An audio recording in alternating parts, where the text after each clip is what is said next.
Hello viewers, आप देख रहे हैं मेरा YouTube channel professor Salim academy. आज हम चैप्टर नंबर 3 के लेक्चर 4 पे डिस्कस करेंगे। लेक्चर 4 जो हमारा होगा वो आज का फाइनल लेक्चर होगा इस चैप्टर का।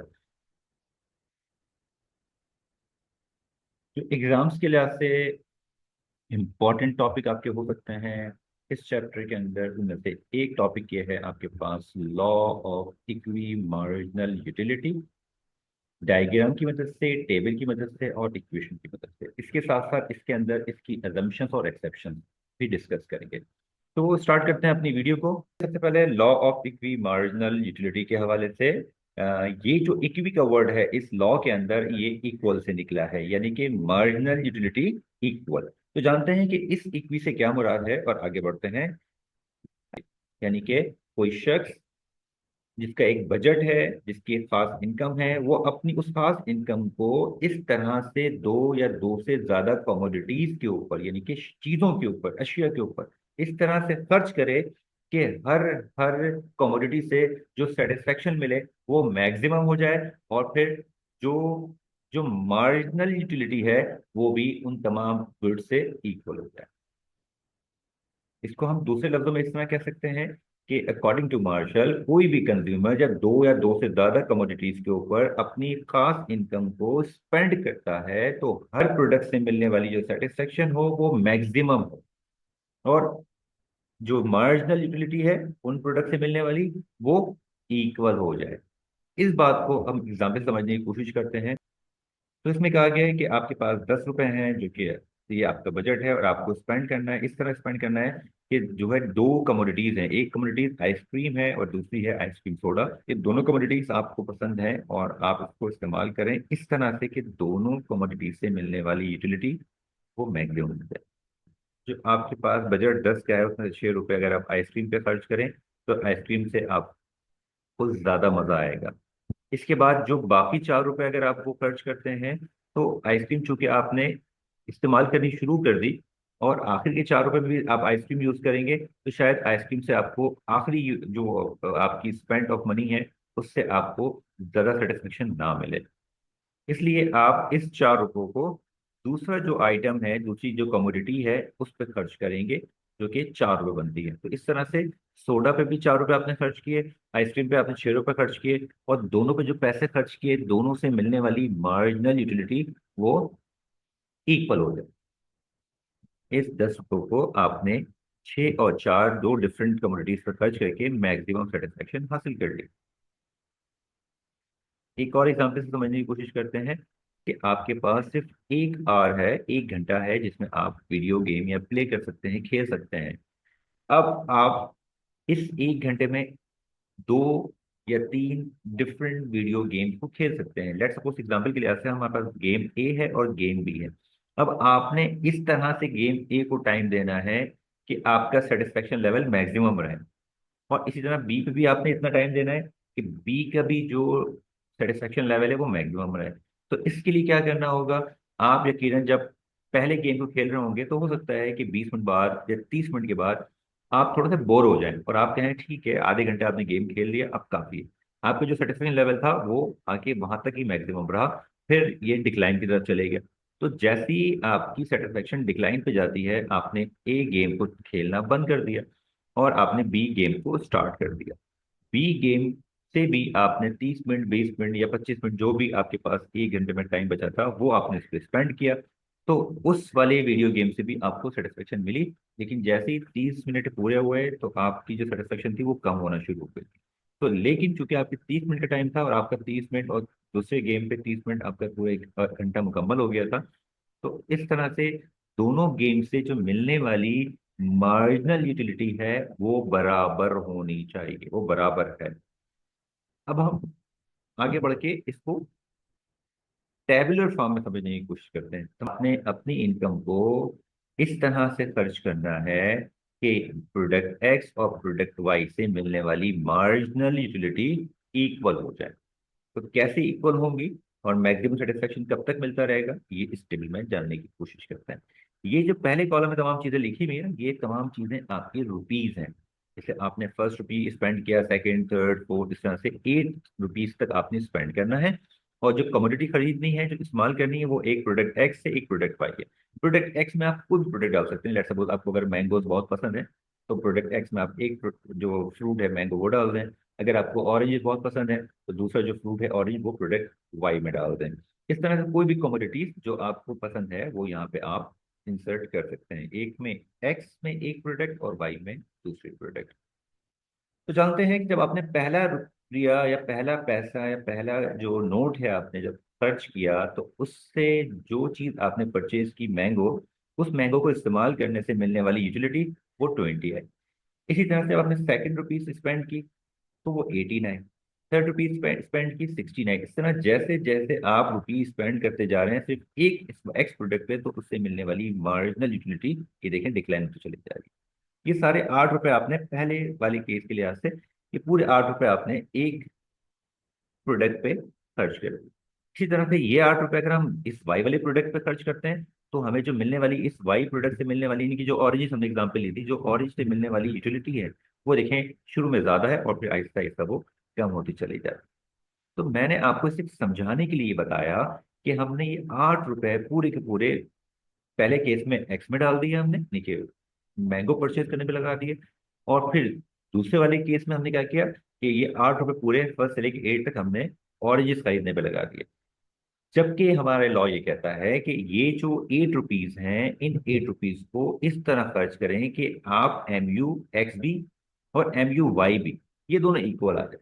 तो अगर हम टेबल पे गौर करें, तो टेबल पे गौर करें तो एम यू एक्स और एम यू वाई से मिलने वाली जो यूटिलिटी है वो इक्वल कहाँ हो रही है, ये देखिए, ये 12 और ये 12। इससे ही साबित हुआ कि हम मैंगो जो खरीदेंगे वो खरीदेंगे अपनी इनकम के 5 रुपए स्पेंड करके। ये फिफ्थ लिखा है, हम अपनी इनकम के 5 रुपए को खर्च करके जब मैंगो परचेज करेंगे, यानी प्रोडक्ट एक्स परचेज करेंगे, तो मैंगो को इस्तेमाल करके, मैंगो को यूज करके, मैंगो को खाने के बाद हमें जो मार्जिनल यूटिलिटी मिल रही है वो मिल रही है 12। इसी तरह से बाकी बचे 3 रुपए आपके पास, क्योंकि टोटल आपकी इनकम कितने थी, 8 रुपए थी। तो ये तीन बाकी जो रुपए हैं, ये 3 रुपए हम खर्च करेंगे वाई प्रोडक्ट पे, वाई प्रोडक्ट यानी कि ऑरेंज के ऊपर। तो ऑरेंज को जो हम परचेज करेंगे 3 रुपए स्पेंड करके, तो उसको इस्तेमाल करने से जो मिलने वाली मार्जिनल यूटिलिटी है वो 12 यहाँ बन रही है। ये देखिए 12। और हमारा सवाल भी यही था कि किस तरह से दोनों प्रोडक्ट से मिलने वाली एम यू इक्वल हो जाए। और लॉ ऑफ इक्वी मार्जिनल का मतलब यही है, इक्वी का मतलब यही था इक्वल। प्रूव्ड हुआ कि जैसे जैसे आप अपनी इनकम को इसके 5 रुपीज एक प्रोडक्ट पे और बाकी 3 रुपीज दूसरी प्रोडक्ट पे खर्च करते हैं, तो दोनों प्रोडक्ट से मिलने वाली जो मार्जिनल यूटिलिटी है वो इक्वल हो जाए। कि लॉ के अंदर ये जो इक्वी का वर्ड था वो क्यों आ रहा था, तो ये वो इक्वी का जो वर्ड आ रहा था, यानी कि इक्वल का जो वर्ड आ रहा था, वो यहाँ इसकी वजह से आ रहा था। इस बात को अगर हम डायग्राम से समझना चाहें, तो ये डायग्राम देखें आपके सामने है। एक कर्व जो ये ऑरेंज रंग का है, ये भी मार्जिनल यूटिलिटी को वाई को जाहिर कर रहा है। ये कौन सा वाई है, यानी कि ये ऑरेंजेस हैं जो हमने यहां समझे थे, ये वाई। इसी तरह से मार्जिनल यूटिलिटी ऑफ एक्स जो है, ये ब्लू कर्व इसका जो मूव कर रहा है, ये एक्स से मुराद ये वाली प्रोडक्ट। इसके बाद ये जो हमारा फर्स्ट कॉलम था इनकम स्पेंड वाला, ये हमने एक्स एक्सिस पे स्पेंड किया। और इसी तरह से ये दोनों कॉलम जो हैं इसकी वैल्यूज, जो मतलब है मार्जिनल यूटिलिटी एक्स और वाई की, वो हमने यहाँ प्लॉट की। पिछली वीडियोस में आपने चीजें देखी होंगी, अब आपको एक्स एक्सिस पे और वाई एक्सिस पे चीजों को या जो कॉलम को प्लॉट करना आपको आ गया होगा। इस वाले कॉलम पे हमने वाई को प्लॉट किया एम यू पे, और एक्स पे हमने प्लॉट किया income spend of X and Y commodities. लेकिन सबसे पहले आपका जो अमाउंट है वो आपको ध्यान में रखना पड़ेगा कि आपके पास टोटल इनकम जो है ना वो 8 रुपीज है, और 8 रुपीज ही आपको स्पेंड करनी है ऑरेंजेस और मैंगो के ऊपर। तो पहले वाले केस में आप देखें, जो हमने यहाँ पढ़ा था कि आप 5 रुपए स्पेंड करके मैंगो परचेज करते हैं, उसको कंज्यूम करते हैं, तो उससे मिलने वाली यूटिलिटी यहाँ पे 5 यूनिट पे आके बराबर हो रही है, यानी कि 12 हो रही है। तो आपने इस डायग्राम के अंदर इस 5 यूनिट के ऊपर से लाइन ड्रॉ करते हुए यहाँ आ जाना है। अच्छा, ये ब्लू लाइन को क्यों आपको टच करना है, इसको इंटरसेक्ट करना है, इसलिए करना है कि ये ब्लू लाइन जो है वो मैंगो की लाइन है। इसके बाद अगर हम देखें तो ये जो y की 12 है, ये y का 12 यहाँ पे ये आ गया। ये ऑरेंज लाइन जो है वो y को रिप्रेजेंट कर रही है। 3 यूनिट आप खर्च करेंगे तो इससे मिलने वाली जो mu है वो 12 होगी। ये जो नंबर यहाँ पे आ रहा है देखें 10 और 15 के दरमियान, ये 12 आ रहा है, ये 12। तो ये जो 12 है, ये 12 का मतलब है कि आप कि दो डिफरेंट कमोडिटीज को इस्तेमाल करने से उससे मिलने वाली जो मार्जिनल यूटिलिटी है वो इक्वल आ गई। कैसे इक्वल आ गई? ये 12 का मतलब है 3 यूनिट्स खर्च कर रहे हैं आप ऑरेंजेस के, और 5 रुपए आप स्पेंड कर रहे हैं मैंगो के ऊपर, तो इससे मिलने वाली यूटिलिटी वो इक्वल है। ये इक्विलिब्रियम पॉइंट है मैंगो का, और ये इक्विलिब्रियम पॉइंट है ऑरेंज का। आप देख सकते हैं कि दोनों इक्विलिब्रियम एक ही एमयू के ऊपर आके बराबर हो रहे हैं, यानी कि एमयू इक्वल हो गई। आप टेबल के लिहाज से ये एमयू इस तरह इक्वल थी, तो ये साबित हुआ कि 5 रुपए आपने स्पेंड करने हैं मैंगो पे, और 3 रुपए आपने स्पेंड करने हैं ऑरेंज के ऊपर। ठीक कि टोटल 8 रुपीज का आपके पास बजट था जो आपने खर्च करना था। आपको खर्च करना था प्रोडक्ट एक्स पे जिसको हमने मैंगो की एग्जाम्पल ली, और प्रोडक्ट वाई पे जिसको हमने ऑरेंज की एग्जाम्पल ली। यानी कि ऑरेंज और मैंगो परचेज करने के लिए आपके पास टोटल 8 रुपए थे। आपने 5 रुपए स्पेंड कर दिए मैंगो परचेज करने पे, और आपने 3 रुपए खर्च कर दिए ऑरेंज परचेज करने पे। इस तरह से आपने टोटल 8 रुपए समझदारी से खर्च कर दिए, और दोनों जो प्रोडक्ट परचेज की, मैंगो और ऑरेंजेस, उनको जब आपने कंज्यूम किया तो उसको कंज्यूम करने से जो मार्जिनल यूटिलिटी मिली वो इक्वल मिली। इक्वल कैसे मिली? आपने देखा कि 12 और 12 को इक्वल आपको एक्स और वाई कमोडिटी से मिल गई थी। ये एम यू एक्स से जो मिली आपको तमाम यूटिलिटी, इसको हमने यहाँ पे ऐड करना शुरू कर दिया। ये 20, 18, 16, 14, 12, ये क्यों हम ऐड कर रहे हैं? इसलिए ऐड कर रहे हैं, हम देखना चाह रहे हैं कि हमने जो 5 यूनिट इस्तेमाल किए हैं, ये 5 रुपए जो हमने खर्च किए हैं मैंगो परचेज करने पे, इन मैंगो के यूनिट को खर्च करके कंज्यूम करके हमें जो मिली है टोटल यूटिलिटी वो कितनी मिल रही है। इस तरह बाकी जो 3 रुपए खर्च करके हमें जो मिल रही है ऑरेंज यूटिलिटी, वो कितनी मिल रही है। ये देखिए, M U mean marginal utility of product X. Product X से मुरादी है मैंगो। हमने मैंगो पे कितने खर्च किए थे? 5 रुपए खर्च किए थे, और उससे मिलने वाली जो थी यूटिलिटी वो कितनी थी? पहले यूनिट से 20 मिली थी, दूसरे यूनिट से 18, थर्ड से 16, फोर्थ से 14, और जब 5 रुपये हमने खर्च किया था तो उससे मिली थी हमें 12 यूटिलिटी। इन सबको हमने ऐड किया तो टोटल यूटिलिटी मैंगो से मिलने वाली वो थी 80। ठीक है, ये बात समझिएगा कि टोटल यूटिलिटी जो मिल रही थी 5 रुपए स्पेंड करके आपको, वो भी थी 80। इसी तरह से हम दूसरी प्रोडक्ट की बात करते हैं, यानी कि प्रोडक्ट वाई की बात करते हैं। प्रोडक्ट वाई से मिलने वाली एमयू किस तरह से स्पेंड की? आपने 3 रुपए स्पेंड किए थे, तो पहले रुपया स्पेंड करके जो आपको ओरिजिन से मिली यूटिलिटी वो 16 थी, दूसरी से 14 थी, और थर्ड से 12 थी। हमने इन तीनों को भी ऐड कर लिया, तो ओरिजिन से मिलने वाली टोटल यूटिलिटी 12 हो गई। मैंगो से 80, और ऑरेंज से 42। तो इस तरह से हमने ये कैलकुलेट किया कि 8 रुपीज हमने टोटल स्पेंड किए मैंगो और ऑरेंजेस पे, और मैंगो से 80 और ऑरेंजेस से 42 मिली हमें सेटिस्फेक्शन लेवल, और टोटल मिलाएं तो वो हुआ 122। यानी हम कह सकते हैं कि ऑरेंजेस और मैंगो पे हमने 5 रुपए और 3 रुपए जो स्पेंड किए, उस स्पेंड करने से जो हमने मैंगो और ऑरेंजेस को परचेज करके यूज किया, उस यूज करने से जो सेटिस्फेक्शन लेवल था हमारा वो 122 था। ये 122 मैक्सिमम लेवल है। जैसे कि हमने लॉ में स्टार्ट में पढ़ा था कि दो चीजें, कि एक तो इक्वी मार्जिन यूटिलिटी, यानी कि जो एमयू मिले दोनों प्रोडक्ट से वो इक्वल हो जाए, वो हमने देख लिया कि 12-12 दोनों में प्रोडक्ट के अंदर आ रही थी। दूसरी बात हमने पढ़ी थी कि सेटिस्फेक्शन लेवल जो मैक्सिमाइज हो दोनों प्रोडक्ट से। तो ये जो 122 की फिगर यहाँ पर आ रही है, ये कॉम्बिनेशन किस तरह से बना? 3 रुपए खर्च करने से ऑरेंज पे, 5 रुपए खर्च करने थे हमें मैंगो पे, तो ये वो कॉम्बिनेशन था 5 और 3 का जिससे हमें मैक्सिमम सेटिस्फेक्शन मिली। अगर हम ये कॉम्बिनेशन चेंज कर देते, 4 और 4 कर देते, तो ये हमें सेटिस्फेक्शन लेवल नहीं मिलती। कैसे चेक कर सकते हैं?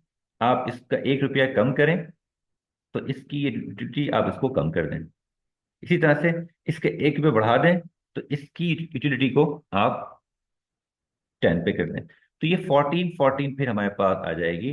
जब 14 को आप ऐड करेंगे तो यहाँ एक डिफरेंट वैल्यू आएगी जो कि कम होगी, और जब इन दो को आप ऐड करेंगे तो यहाँ वैल्यू कम आएगी। टोटल को ऐड करने से यहाँ जो टोटल मैक्सिमम यूटिलिटी है वो भी कम हो जाएगी। तो इसका मतलब क्या हुआ कि हमें मैक्सिमम सेटिस्फेक्शन देखनी है, ना कि लेसर सेटिस्फेक्शन। तो जो मैक्सिमम सेटिस्फेक्शन का जो लेवल है वो 122 पे आ रहा है, यानी कि आपने 3 रुपए और 5 रुपए दोनों कमोडिटी पे खर्च करने हैं। तो ये थी एक प्रैक्टिकल एप्लीकेशन जो कि आपको हेल्प कर रही होगी आपकी अंडरस्टैंडिंग के अंदर। अब हम ये जानते हैं कि इस लॉ की इक्वेशन क्या है। बहुत सिंपल है। ये जो एम यू लिखा हुआ है ये मार्जिनल यूटिलिटी को रिप्रेजेंट कर रहा है, और ये एक्स का मतलब एक प्रोडक्ट एक्स थी जो कि हमने मैंगो परचेज की थी, और ये पी मतलब प्राइस है, मैंगो की जो प्राइस होगी वो ये लिखी हुई है। और ये एम यू वाई का मतलब है जो ऑरेंजेस हमने परचेज किए थे ये वो है, और जो ऑरेंजेस की प्राइस है ये वो है। तो ये आप इक्वल टू का साइन देखें, ये इक्वेशन बता रही है कि मार्जिनल यूटिलिटी ऑफ एक्स बराबर होनी चाहिए मार्जिनल यूटिलिटी ऑफ वाई के, जो कि हमने देखा कि दोनों में मार्जिनल एक्स और मार्जिनल वाई जो है वो 12 वैल्यू आ रही थी।